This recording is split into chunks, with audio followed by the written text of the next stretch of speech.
एक मारो के गीत गावतनी, अच्छा लगी तो लाइक करब जा, सब्सक्राइब करब जा, फॉलो करब जा।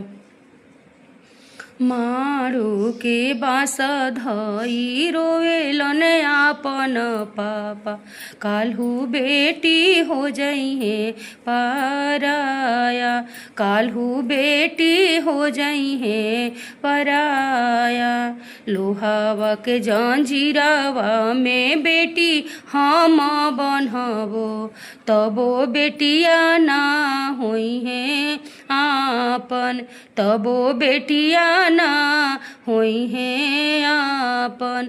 धियावा जनम जब लेली होई सवर, धिया होई दोसरे के घर, धिया होई दोसरे के घर।